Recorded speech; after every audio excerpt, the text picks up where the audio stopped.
So you need a saw, and a nice little folding saw like this is really useful to stick in your backpack if you're taking smaller branches. You can get them in various different sizes. These are Japanese saws, which I think produce a beautiful cut. The next thing is you need an axe, a straight knife, and a bent knife or a hook knife. And these are the 4 basic tools you need, and there's loads of different variations depending on what you are making. So we're going to cover just if you're the sort of person that's just wanting to get into green woodworking, you want something that will get you going, something that's fairly decent. What to look for in a good axe. They've all got one thing in common: they have high quality steel, which keeps a sharp edge for much longer. You could buy a cheap axe and get it razor sharp, but it would probably blunt quite quickly. Other things to look for: wood handle's really good. It still absorbs shock really well, and if the handle breaks you can remove it and you can replace it. The weight of the axe is quite important, so what's right for me might not be right for you. We've got quite a heavy axe here, the Granfus Brooks one here. It's very good, but on my courses some people find it just too heavy to work with and too heavy to do detail work, whereas people who might have a bit more muscle behind them might find this absolutely perfect. I personally swap between lighter axes such as the Kaltoff and the large Granfus Brooks depending on what I'm doing. So if I need to remove a lot of material on such as like a big cup, I'll remove a lot of it with this. And then for finer work and on the cup, bowl and rim or spoons, I might go for the Kaltoff axe. So look at the weight of your axes. If you to buy one axe, I would probably go on the lighter side. So what else to look for in an axe? You've got this part here, which is designed to allow your hand to go really close to the weight of the axe, so you've got a lot of control.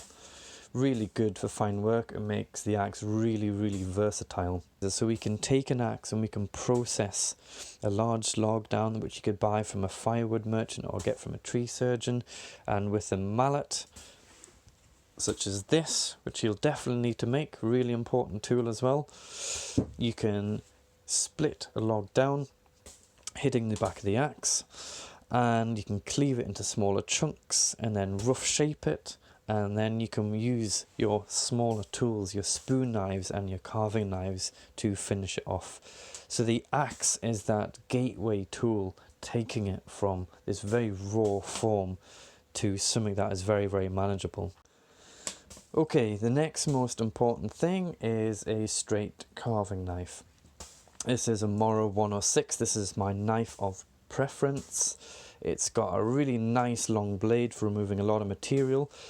Yeah, it's also got a really nice sharp point for detail work. You can get this in the smaller size, the Moro 120, but I find for my work doing cups, quite chunky bits of wood, I prefer the longer blade personally. So then we need something for scooping your wood, for making spoons and bowls and cups. So again, Mora, this is one that most people will start with, and I think it's very good since they've redesigned it. The old version wasn't that easy to work with, but this new one is quite good, and this really sharp curve on it allows a beginner a good introduction to carving. And then you can get different variations. We've got again another Robin Wood one, a bit shallower, that curve there, and a Nick Westerman one.